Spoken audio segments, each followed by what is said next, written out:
नमस्कार, राम राम। जश्न रेख्ता जो है चल रहा है।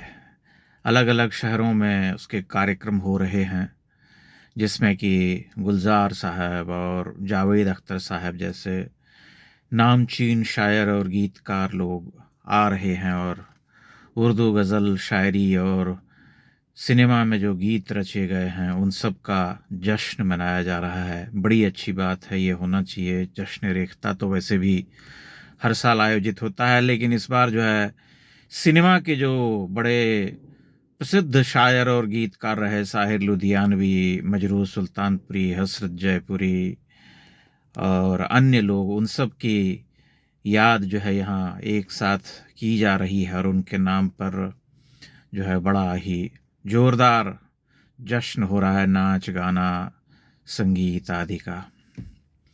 लेकिन कभी आपने इस बात पर विचार किया है कि जो जिसे हम हिंदी सिनेमा कहते हैं, हिंदी सिनेमा, उसमें हिंदी नाम की कोई चीज, कोई चिड़िया आपको सुनाई पड़ती है उसकी संस्कृति में?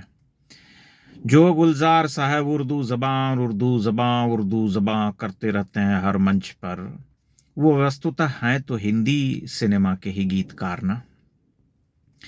उनके पूरे व्यक्तित्व से, उनकी बोलचाल से, उनकी उपस्थिति से, उनके कहने के ढंग से कभी आपने ऐसा अनुभव किया कि कुछ हिंदी भी उनके भीतर है? जावेद अख्तर साहब को ही लीजिए, इन सबों को, गुलजार साहब तो कहते हैं कि भाई उनको ज्ञानपीठ मिला है उर्दू भाषा के लिए, लेकिन वस्तुतः हैं तो हिंदी के ही, हिंदी फिल्म इंडस्ट्री के ही वो गीतकार हैं, शायर हैं, जो भी हैं। हिंदी सिनेमा ने ही उनको बनाया है। तब फिर आपने कभी, अगर आपको ध्यान हो कि उर्दू के बड़े शायरों और उन सब की भूरी भूरी प्रशंसा करने वाले गुलजार साहब, उर्दू जबान की इतनी प्रशंसा करने वाले गुलजार साहब, कभी आपने किसी मंच से भूले भटके कभी आपने सुना है कि उन्होंने महाकवि जयशंकर प्रसाद के बारे में कभी 5 मिनट कुछ कहा हो, 5 पंक्ति कुछ कहा हो, निराला के बारे में कुछ कहा हो, पंत के बारे में कुछ कहा हो, अज्ञेय के बारे में कुछ कहा हो? नहीं कहते वो। उनका आखिरी जो प्रेम है वो प्रेमचंद से है। प्रेमचंद के ऊपर उन्होंने सीरियल बनाया था एक टाइम में, हालांकि वो सीरियल भी साधारण था, लेकिन वो प्रेमचंद से कनेक्ट करते हैं और उस कनेक्शन का, उस जोड़ का भी एकमात्र कारण यह है कि प्रेमचंद पहले उर्दू में लिखते थे। प्रेमचंद की भाषा प्रसाद की भाषा से बड़ी भिन्न है और हिंदी के उन सभी कवियों लेखकों को एक तरह से वे हिकारत से देखते हैं, चाहे वे हों या कोई अन्य। हिंदी सिनेमा जिसे हम कहते हैं, मैं बार बार इस प्रश्न पर लौटता हूं और आप सबों से आग्रह करूंगा कि आप सभी एक सच्चे मन से, सुलझे मन से इस पर विचार कीजिएगा और मुझे उत्तर दीजिएगा। मैं बिना किसी पूर्वाग्रह के, मुझे उर्दू शायरी गजल से कोई समस्या नहीं है, मैं बड़ा पसंद करता हूं उनको। बहुत अच्छे अच्छे शायर थे, बहुत अच्छे अच्छे गीत लिखे उन्होंने, लाजवाब गीत लिखे हैं, मुझे उससे कोई समस्या नहीं। मुझे समस्या यह इस बात से है कि जिसे हम हिंदी सिनेमा कहते हैं, उसने हिंदी के बड़े बड़े कवियों को क्या मान दिया, क्या स्थान दिया, उनकी कितनी महत्ता जो है साबित होती है।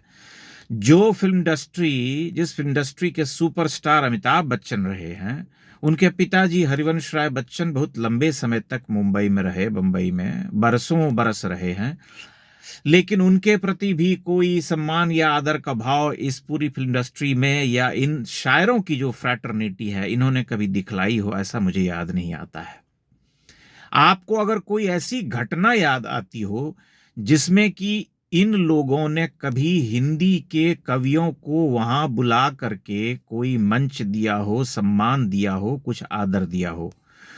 उर्दू शायरी और उर्दू के गजल गो, जो गजलकार होते हैं, उन सब को इन्होंने बहुत बार बुलाया। पाकिस्तान से फैज अहमद फैज को बुलाते थे और उनके ऊपर लहालोट रहते थे, लेकिन सब कुछ सिर्फ उसी भाषा, उसी जबान के लिए होता था।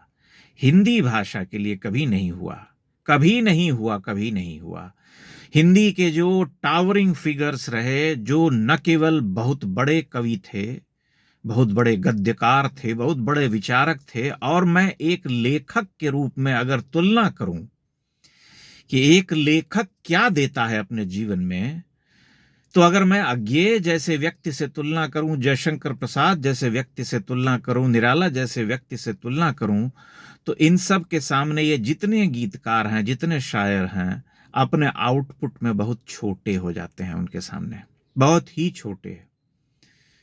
उदाहरण के तौर पर आप प्रसाद जी को लीजिए, तो उन्होंने कामायनी जैसा एक महाकाव्य लिखा, उसके अलावा उनकी बहुत सारी सुंदर सुंदर कविताएं हैं, एक से बढ़कर एक गीत हैं, इतने अच्छे अच्छे विशाल और इतने अद्भुत नाटक हैं जिसमें कि गीत भरे हुए हैं, कहानियां हैं, उपन्यास हैं, वैचारिक निबंध हैं, क्या नहीं है। उसी तरह से निराला, कभी आपने सुना है कि राम की शक्ति पूजा के ऊपर इन शायरों ने कभी कुछ कहा हो, तुलसीदास कविता पर कुछ कहा हो, सरोज स्मृति पर कुछ कहा हो? नहीं सुनेंगे आप। अज्ञेय जी के बारे में आपने सुना है कि अज्ञेय को बुला करके कभी मुंबई में सम्मानित किया गया? हिंदी का सबसे बड़ा दुर्भाग्य यह है कि हिंदी कभी भेदभाव नहीं करती है। हिंदी वाले जो होते हैं ये तो उछल उछल के चले जाते हैं जश्न रेख्ता में और तमाम जगहों पर, और दो चार बड़े बड़े पत्रकारिता के संस्थान जो साहित्य के नाम पर आयोजन करते हैं उसमें भी उसी तरह की नौटंकी होती है। वही सिनेमा वाले बुलाए जाते हैं, हिंदी के दो चार लोगों को ऐसे बुला लिया जाता है जो जिनको थोड़ा सा स्टार स्टेटस प्राप्त है, जो चमकते चेहरों के साथ आजकल चर्चित हैं, जाने जाते हैं। लेकिन हिंदी का जो एक गंभीर कोई ऐसा मंच या कोई ऐसा आयोजन आप कभी नहीं सुनेंगे। जो मंचीय कविता का पाठ होता है उसमें भी बड़ा सेलेक्टिव लोग जाते हैं, बड़े चुने हुए लोग जाते हैं, और मैं यह स्पष्ट तौर पर मानता हूं कि वह कभी किसी तरह से गंभीर काव्य शास्त्र के वाचन का मंच नहीं है। जो आयोजन होते हैं वे बहुत ही उथले और बहुत ही सतही होते हैं, चीखने चिल्लाने वाले कवियों से भरे पड़े होते हैं। तो एक तरह से हिंदी का जो पूरा जगत है वह अकादमिक जगत तक सीमित होकर के रह गया है। उसमें भी इतनी गुटबाजी, इतनी गिरोहबंदी है जिसकी कोई कल्पना नहीं कर सकता। कितना बड़ा दुर्भाग्य है कि यह भाषा और इसका साहित्य जो है चारों ओर से गिर चुका है। इसमें खेमेबाज हैं, इसमें गुटबाज हैं, इसमें वामपंथी हैं, इसमें अकादमिक हैं, इसमें एक तरफ जश्न रेखता करने वाले लोग हैं जो कि जश्न मना रहे हैं उर्दू शायरी को लेकर के, थय थय हैं जिसे हम कहते हैं, एकदम जमे हुए हैं। ऐसी प्रशंसा, ऐसी तारीफ की कोई कल्पना नहीं कर सकता।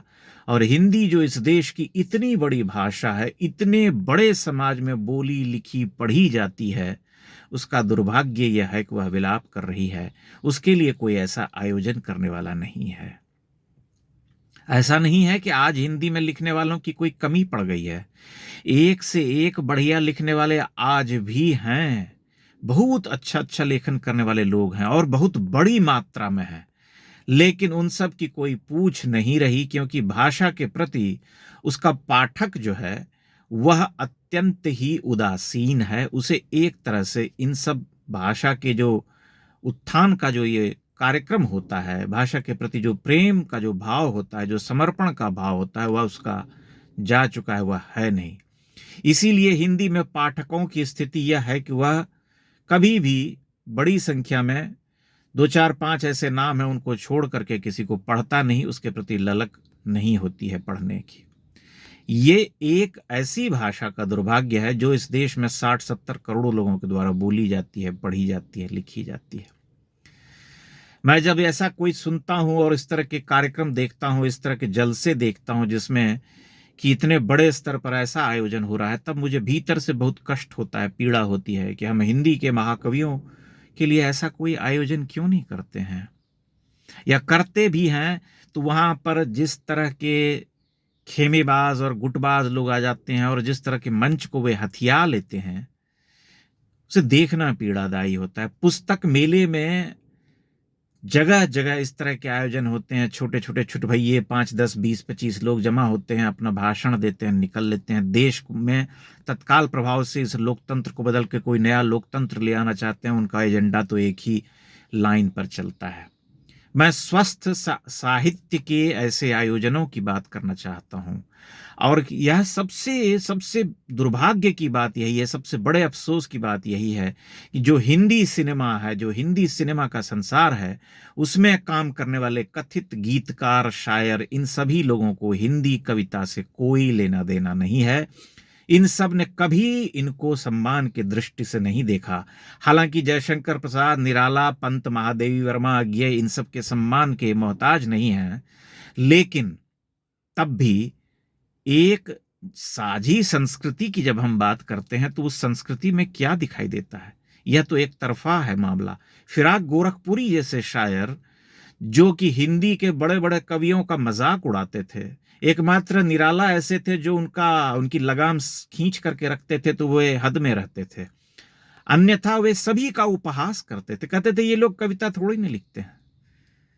तो ऐसे लोगों को हमने बहुत अपने सर पर बिठा कर रखा, इसलिए आज यह स्थिति हो गई है कि इन सभी लोगों का मन बढ़ा हुआ है और ये जिस हिंदी भाषा के नाम पर खाते हैं उसी हिंदी भाषा के महाकवियों को 5 पंक्ति ये अपने जीवन में कभी सम्मान नहीं देते, कभी नहीं बोलते।